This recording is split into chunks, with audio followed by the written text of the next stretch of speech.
A heavy, ice-cold knot tightens in the pit of your stomach every afternoon at 4, right as the steam from the kettle starts to blur the kitchen windows. You felt this creeping shadow for months, but you dismissed it as the natural fog of old age or the simple weariness of a lonely house. You tried sleeping it off, you tried drinking more water to clear the dizziness, and you even forced a smile to convince your family you were still the man they once knew. That persistent chill isn't a sign of your mind failing. It is a desperate warning that the person currently caring for you is actually dismantling your life piece by piece. Within the next few minutes, you will understand the terrifying truth about what is really happening inside your own walls. My name is Arthur Silas Montgomery, a 71-year-old retired master carpenter who once built cathedrals of oak with hands that never faltered. For 40 years, I prided myself on measuring twice and cutting once, but now my body is a decaying workshop of rusted joints. It has been 3 lonely years since I lost my Martha to a sudden stroke that stole the light from our home. I still smell her rosewater perfume in the hallway on rainy afternoons, and I often stare at the chipped ceramic mug that held her morning English breakfast tea. Without her, I feel like a leftover man, a piece of scrap wood waiting for the inevitable furnace of time. I live with my only son, David, a high school teacher who inherited his mother's kind eyes, and his wife, Clara, my daughter-in-law. My grandson, Leo, is the only spark left, often joining me in the workshop where I still wake at 6 in the morning to sand pieces of walnut I no longer have the strength to finish. Every day at 4, Clara brings my tea, a routine that felt like love until the fog settled in. Before we continue, thank you for being here. Please comment below with the city you are watching from today. Note that while this story is based on real experiences, names and details have been fictionalized for privacy and protection. It happened on a Tuesday, April 14, 2026, while the house was silent and the afternoon sun hit the kitchen counter at a sharp, unforgiving angle. I reached for the Golden Lily herbal tea tin, the one Clara claimed was pure organic chamomile to soothe my aching joints. As I twisted the lid, I noticed a fine, chalky white residue clinging to the inner rim, something that didn't belong in a blend of dried flowers. I rubbed the powder between my thumb and forefinger, feeling a synthetic grittiness that lacked the earthy texture of real herbs. I tried to tell myself it was just crushed leaves, but the metallic scent clinging to the tin felt like a cold, unnerving warning. The second shadow fell when I opened the pantry to find a misplaced receipt from a local pharmacy, dated March 22, 2026. It wasn't my usual prescription store, and the name on the slip was a generic pharmaceutical supplier I didn't recognize. When I looked closer at the tea tin again, I realized the security seal had been expertly glued back into place, a detail only a master craftsman would ever spot. My breath hitched in my throat as the pieces of this quiet puzzle began to vibrate with a sinister frequency. I wanted to scream for David, but a cold, instinctual survivalist dread kept me silent. Was I truly losing my mind, or was someone carefully dismantling it from within? I returned home with the plastic vial burning a hole in my pocket, forcing my face into the slack-jawed expression of a man whose mind was drifting away. Clara met me at the door with practiced concern, her hand lingering on my shoulder as she guided me toward my favorite armchair by the window. I watched her through half-closed lids, noticing for the first time how her eyes never quite reached her mouth when she smiled. Every movement she made seemed choreographed, a performance designed for a ghost who wasn't supposed to be watching. I began a silent mental log, noting every time she touched that golden lily tin on the high kitchen shelf. I spent the next 3 days recording the exact minutes of my forced decline in a small notebook I kept hidden inside a hollowed-out block of cedar in the workshop. I realized with a sickening clarity that the episodes of extreme dizziness and slurred speech didn't happen randomly at all. They peaked exactly 35 minutes after every 4 o'clock tea. It was a masterpiece of domestic engineering, a calculated demolition of my dignity that left me feeling more like a project than a human being. I saw how she would whisper to David about my failing memory while I sat right there, trapped in a chemical prison, unable to defend my own sanity. The first concrete anomaly beyond the tea appeared on Friday, May 1st, 2026, when I found a discarded blister pack in the bottom of the kitchen trash, hidden beneath a pile of coffee grounds. It wasn't my arthritis medication or anything David took. It was an unlabeled strip of blue tablets that smelled faintly of the same metallic bitterness I had tasted in the chamomile. My hands, which had once carved intricate dovetailed joints with millimeter precision, shook with a cold, unadulterated fury as I realized the scale of the deception. This wasn't just a mistake or a heavy-handed attempt at caregiving. This was a systematic, pharmaceutical-grade execution of my autonomy and my very soul. I knew I couldn't fight this battle with a hammer and nails, so I reached out to Elias Vance, a man who had been my friend for 40 years and owned the local pharmacy on Main Street. Elias was a man of science and few words, with silver hair and a gaze that could spot a forged prescription from across a crowded room. We met at a quiet park bench near the old library on Saturday morning, far from the prying eyes of my home. I handed him the tea residue and the blue blister pack, my voice cracking as I asked him to tell me the truth.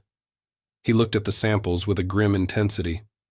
Elias called me 3 hours later, his voice a low, urgent rasp that made the hair on my neck stand up.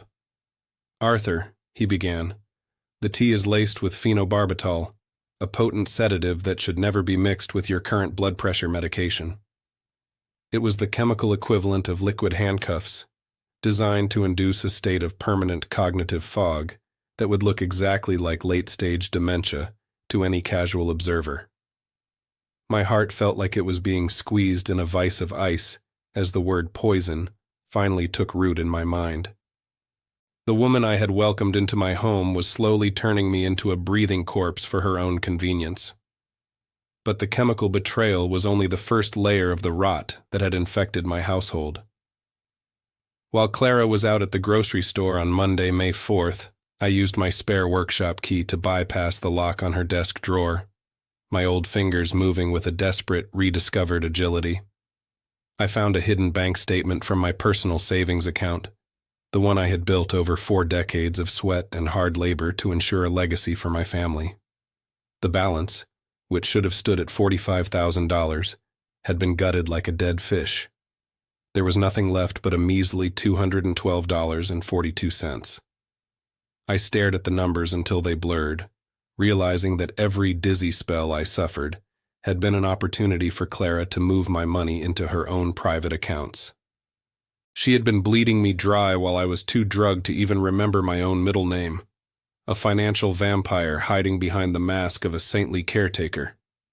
The statements showed dozens of transfers to high-stakes online trading platforms, a gambling addiction fueled by the lifeblood of my retirement and Martha's memory.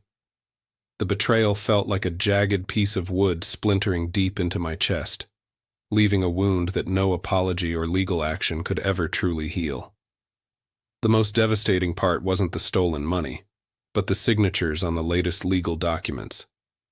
Beside David's handwriting, neat and obedient, was the official stamp of a notary named Mr. Chu, certifying that I was mentally unfit to manage my own affairs. Clara had orchestrated a web of professional witnesses and misled my own son to weaponize his love against my very existence. I felt a surge of nausea realizing I was a stranger in a house I built with my own hands, surrounded by a mechanism designed to erase me while I was still breathing. I was completely alone in this silent war against a growing circle of cold shadows. I realized that I couldn't just reveal what I knew. I had to become the predator in this house of mirrors.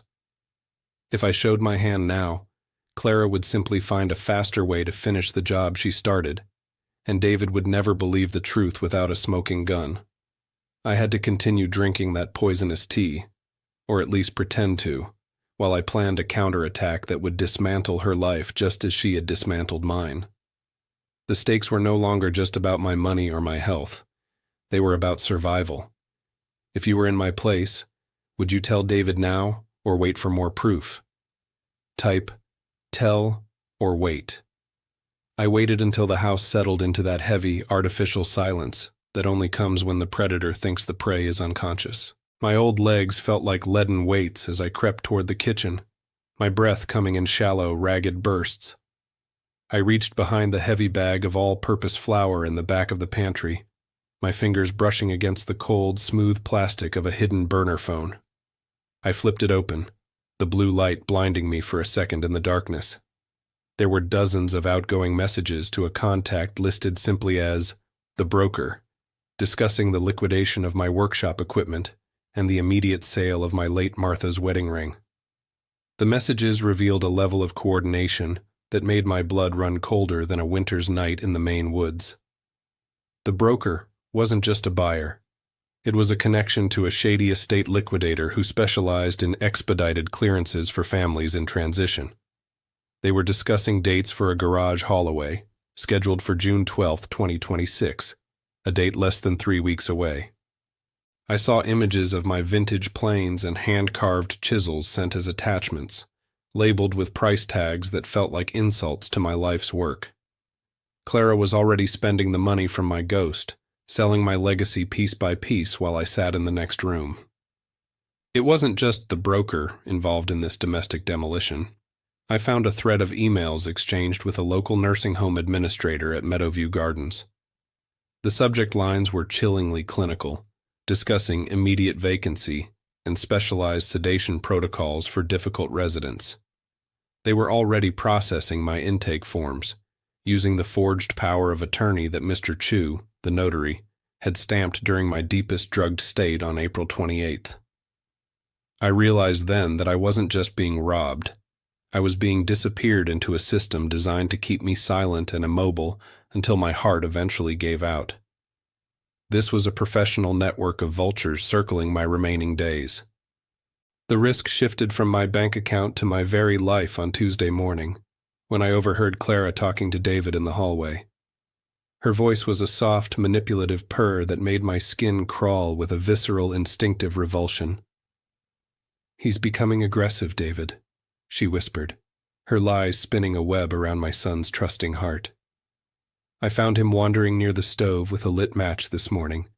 It's just not safe for Leo anymore." I gripped the edge of my workbench until the wood groaned, realizing she was setting the stage for a forced intervention that would strip me of my freedom forever. Maintaining my performance as a broken, senile old man became a test of psychological endurance that pushed me to the absolute brink of my sanity. Every time Clara approached me with that golden lily tin, I had to suppress the urge to scream and knock the poison from her hand. I learned to keep a mouthful of water hidden in my cheek, spitting the tea into a small sponge I kept tucked inside my cardigan pocket. My eyes had to remain glazed and distant, staring at the wall while she spoke to me like I was a piece of furniture. The internal pressure was building like steam in a blocked pipe.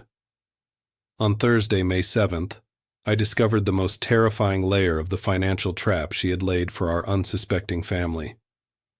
I found a hidden mortgage document in her desk that showed she had taken out a second lien on the house, worth $85,000.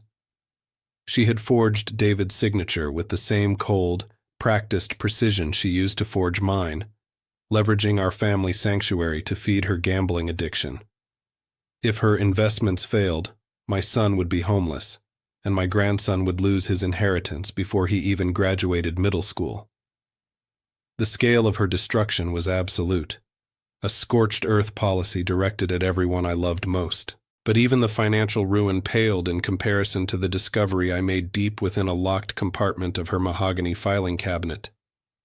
I managed to pick the lock using a thin piece of spring steel from my workshop, my hands moving with a desperate, trembling agility. Inside was a folder marked with the initials MM and a date, October 14th, 2023. It contained Martha's final medical reports and a small, handwritten log that looked exactly like the one I was currently keeping for myself. My heart stopped as I read the notes detailing Martha's unexplained dizzy spells and her sudden confusion in the weeks leading up to her death. The realization hit me like a physical blow to the stomach, leaving me gasping for air in the silent, darkened office. The symptoms Clara had recorded for Martha were an exact chemical match for the phenobarbital fog I was currently fighting every single day. She hadn't just started this process with me. She had used my beloved Martha as her first prototype, a trial run for her ultimate takeover. My wife hadn't died of a natural stroke. She had been systematically extinguished by the woman we welcomed into our home with open arms. The grief I had carried for 3 years suddenly transmuted into a white-hot, lethal need for total justice. I stood there in the dark, clutching Martha's stolen history, knowing that I was living with a serial predator who viewed us as nothing more than assets to be liquidated. The stakes had transcended money and freedom. I was now fighting for the very memory of the woman I loved and the safety of my son. Clara was planning her final move for the upcoming weekend, and I knew that if I didn't act with surgical precision, I would be the next accidental tragedy in this house. This next part is deeply disturbing, and if you find stories of elder abuse difficult, you may want to stop here. What happens next changes everything. I sat in the cold shadows of Clara's office, the air smelling of stale paper and my own rising panic. My fingers traced the MM on the folder, October 14th, 2023, a date etched into my soul as the day my world went dark. As I flipped the pages, the clinical notes began to blur into a terrifyingly familiar pattern of unexplained vertigo and acute cognitive disorientation. These weren't just medical observations. They were the exact chemical footprints of the phenobarbital fog currently suffocating my own life. I realized with a sickening jolt that the timeline of Martha's decline matched the arrival of Clara into our home with surgical precision. The realization was a slow-motion car crash in my mind. The floor seemed to tilt beneath my feet as the ultimate horror settled into my marrow. My wife hadn't been claimed by the inevitable hand of nature. She had been systematically dismantled by the woman I had welcomed as a daughter. A violent icy nausea surged up my throat, and I had to grip the mahogany desk to keep from collapsing into a heap of useless bone. Every kind gesture Clara made toward Martha, the soothing tease, the gentle tucking of blankets, was actually a calculated strike against a woman who only knew how to love. I wasn't just living with a thief. I was sharing a dinner table with my wife's cold-blooded executioner. I closed my eyes and saw the ghost of a rainy Tuesday 3 years ago, when I handed Martha that final steaming cup of chamomile. Clara had stood in the doorway, her face a mask of perfect empathy, while I unwittingly delivered the very poison that would stop my sweetheart's heart forever. The memory burned like acid in my chest, a retroactive guilt that threatened to shatter my remaining sanity. I had been her accomplice, the unwitting tool in a masterpiece of domestic murder that was now repeating itself with me as the final target. The love I felt for my family was now a jagged, bleeding wound that demanded a total, uncompromising reckoning. I gripped the edge of the filing cabinet, my knuckles white as the bone she wanted to bury, and felt the last shred of my hesitation evaporate into a cold, diamond-hard resolve. The fog was gone, replaced by a clarity so sharp it felt like a carpenter's chisel against my skin. I would not die a victim in this house of mirrors. I would become the architect of her destruction, measuring every word and action with the precision of a master builder. Justice was no longer a vague concept. It was a physical necessity for Martha's memory and David's future. Before the final confrontation begins, are you still here with me? Type "I am here" in the comments. I invited them both to the dining room at exactly 4 o'clock, the golden afternoon light casting long, skeletal shadows across the mahogany table I built 30 years ago. I moved with a deliberate, exaggerated clumsiness, letting my hand tremor as I set the golden lily tea tin between us like a centerpiece. Clara watched me with a predatory hunger, her eyes already calculating the commission from the house sale she thought I was about to sign. David sat there, his face a mask of grief for a father he thought was already a ghost. They didn't know that Detective Miller was listening through the baby monitor hidden behind the portrait of Martha on the sideboard. I have a confession to make, I said, my voice suddenly losing its gravelly weakness and ringing out with the resonance of a master craftsman. Clara's smile faltered, her head tilting like a confused viper as I reached into my cardigan and pulled out the digital recorder. I pressed play, and her own voice filled the room, cold and clinical, discussing my expedited clearance and sedation protocols with the administrator of Meadowview Gardens. David's face drained of all color, his eyes darting between the recording and the woman he called his wife. The air in the room became heavy with the sudden, suffocating weight of a half-year of lies finally collapsing. But I wasn't finished with the wreckage of her domestic empire. I reached beneath my seat and produced the folder, October 14th, 2023.